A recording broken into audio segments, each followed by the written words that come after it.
आप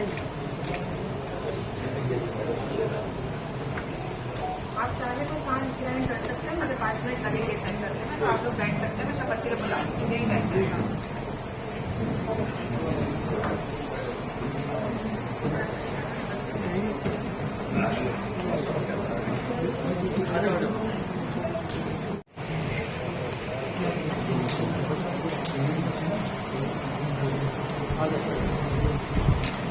सुंदरगढ़ भिवानी लोकसभा क्षेत्र का नामांकन जननायक जनता पार्टी के उम्मीदवार ने किया।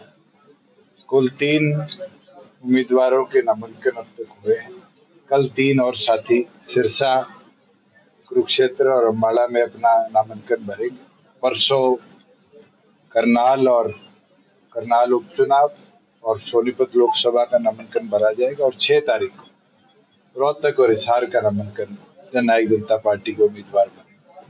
और जिस तरह का जोश दिन प्रतिदिन दिख रहा है, अब दिखता है कि हरियाणा की जनता ने मन बना लिया है कि हरियाणा की आवाज को पार्लियामेंट में भेजा जाए।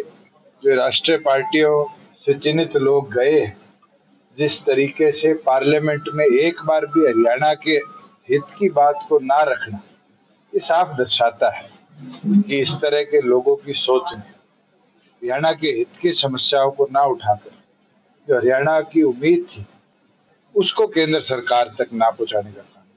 तो मैं तो सभी मतदाताओं से भी ये आग्रह करता हूं कि ये अवसर है कि हरियाणा की आवाज को पार्लियामेंट में हम भेजें और ज्यादा से ज्यादा इस अवसर पर मतदान कर जननायक जनता पार्टी का साथ। मुकाबला किससे मानते हैं? कांग्रेस से भी? आज के दिन सत्ताधारी लोग 10 साल से इस सीट पर बैठे हैं और कांग्रेस का उम्मीदवार तो ऐसा उम्मीदवार है जो अपने विधानसभा क्षेत्र से बाहर शायद ना किसी को जानता हो। इस लोकसभा में हमारा उम्मीदवार तो प्रत्येक गांव का कई बार दौरा कर चुका है। अभी भी जब से डॉक्टर अजय सिंह चौटाला जी ने जिम्मेवारी दी है, पूरा महेंद्रगढ़ जिला, भिवानी जिले के 1/3 गांव और दादरी के 1/4 गांव कवर करे। और मैं मानता हूँ अगले 10-15 दिन के अंदर टीम वर्क के साथ पूरा लोकसभा क्षेत्र भी कवर करेंगे।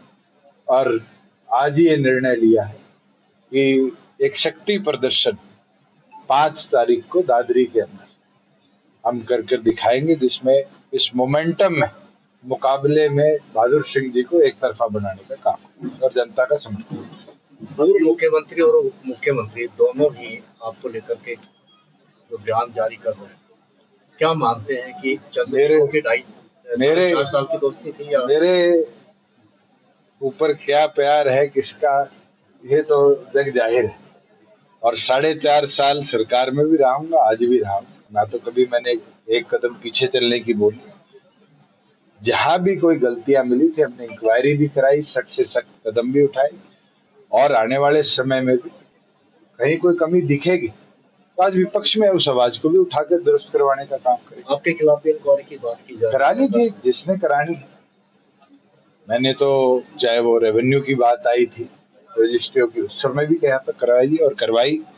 चाहे वो एक्साइज के अंदर आई थी लॉकडाउन के दौरान, उसकी भी करवाई। और अगर कोई और ऐसी चीज है तो लाइए उसको सब पब्लिक के सामने लाइए। जेजेपी के जो पुराने कार्यकर्ता वो पार्टी छोड़ते जा रहे हैं, कारण क्या है? क्या वो सत्ता के साथ रहना पसंद? वो तो उनसे पूछिए। मैं तो एक चीज बोल सकता हूँ कि ये चुनावी समय है और ये आज से शायद 3 महीने पहले मैंने पार्लियामेंट में भी बोला था कि मौसम है लोकसभा और विधानसभा चुनाव का, जब लोग आएंगे भी जाएंगे और क्या उनके मन में इच्छा हो जाने वाले की वो बेहतर बता सकते।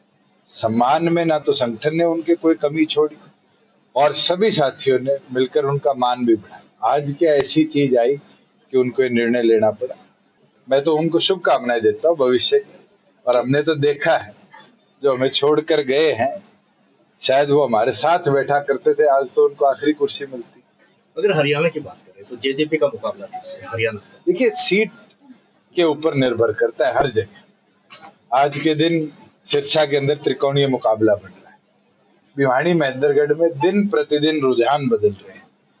तो एक एक सीट है। अब राजबब्बर के आने से गुड़गांव में मैं मानता हूं फाजिलपुरिया वर्सेस राव इंद्रजीत सिंह होगा।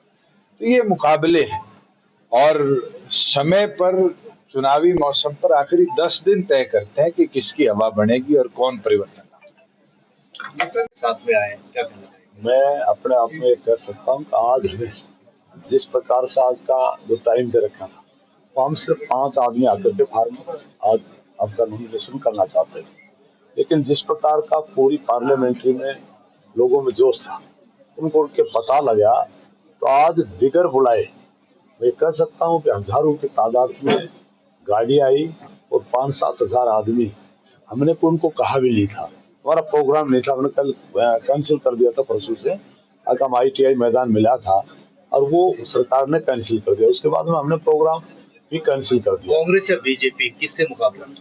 मैं तो कहता हूँ मेरा किसी से मुकाबला नहीं, एक तरफा हूँ। उनका आपसे मुकाबला है? नहीं, मैं समझता हूँ कि वो शायद ही, मैंने पहले ही बताया था कि हम 4,20,000 वोटों से जीतेंगे, क्योंकि अब की बार एक तरफा है, लोगों को पता है ये बाहरी लोग। जीत का कारण क्या? एक तो आपके बीच पार्टी में ने क्या किया जो वोट आपके पास पड़े? एक तो आपके बीच में चौधरी धर्मवीर 10 साल रहे, एक भी दिन लोगों के बीच में नहीं आए, नहीं कोई विकास करवाने का काम किया और कहीं गांव में गए नहीं, और एक आपके बीच में और एक राव दान सिंह जो तारने का काम किया। पहली बात तो ये कोई दूर नहीं है, दोनों ये HDD की पार्टी है, H से हुड्डा, D से दान सिंह और D से धर्मवीर। कांग्रेस छोड़ के जेजेपी में आए, तो आपको लगता है कि कांग्रेस का जो वोट बैंक है वो आपके साथ कन्वर्ट हुआ है जेजेपी में? नहीं, मैं जहां तक समझता हूं कि कांग्रेस के वोट हैं ही कहाँ, कांग्रेस तो बिखरी पड़ी है और कांग्रेस के वोट नहीं है, कांग्रेस के वोट अरने ही आज बीजेपी के वोट है। लोग समझ चुके हैं कि इनकी दिन कहाँ गुजरता है, रात को कहाँ जाते हैं। दान सिंह भी तो 25 साल से राजनीति कर रहा है, एक भी हमारे जिले में कहीं कोई गांव में जाकर के कह दे कि एक दिन भी आया था, और धर्मवीर भी एक दिन भी आया, क्योंकि 4 साल से हैं और हम हैं लोगों के बीच में, इसलिए लोग अब की बार आपको वोट देने का काम करें। चुनावी दौरे के दौरान लोगों की बहुत कम संख्या देखने को मिल पा रही है आपकी जनसभाओं में, उसका क्या कारण है? नहीं, मैं एक बात कहता हूँ, मेरी जो जनसंख्या थी वो मैंने मार्च में 20 तारीख से लगाया था, और वो फसल का टाइम था और वो टाइम भी चुनाव का नजदीक नहीं आया था। लेकिन अगर जनसंख्या देखनी है तो आप राव दान सिंह की देखें, अपने आप में पूरे हरियाणा से और गुड़गांव से लोग ला करके, और सारी गुड़गांव गाड़ियां घूम रही है, लोकल आदमी एक भी नहीं उनके साथ, और धर्मवीर जी तो जाता ही नहीं, उसको कोई बढ़ने नहीं लेता। ये तो बड़ी अच्छी भीड़ गई है सब जगह, आप कैसे करें, एक आध जगह हो सकता है कहीं अगर हमारे एडवर्टाइजमेंट में कमी रह गई होगी, बाकी मेरे साथ में, अरे भैया मेरे को कैसे मिट सकते हैं, मैंने आज पिछली 1 नवंबर से लेकर के लोगों के बीच में गया हूँ, आज सारी मेरी माता बहनें गांव के सम्मानित लोग हैं, वो सम्मान करते हैं, मेरे तो दर्शनों को लोग तड़प रहे हैं, वो आए हमारे पास में, हमारा भाई आशीर्वाद फार्म भरने के साथ में जीत का भी पूरा आश्वासन था। मैंने पहले ही बता दिया था कि मैं जीतूंगा, ये आज यहाँ के लोग नहीं है, इनकी रात गुड़गांव में गुजरती है दोनों की, और लोग आजकल मैंने इतने अनपढ़ नहीं छोड़े, 95 के बाद में यहाँ जो लोग बच्चे हैं आज और उनके माँ बाप हैं, उनको हमने IAS IPS डॉक्टर, आज जहाँ भिवाड़ी नौकरी करने जाते थे ITI करके, उनको IIT कर करके रशिया की बात करें, चाइना की बात करें, शिक्षा के क्षेत्र में तो आज यहाँ के लोग समझदार है, सारे वोट अपने को डालने का काम करेंगे।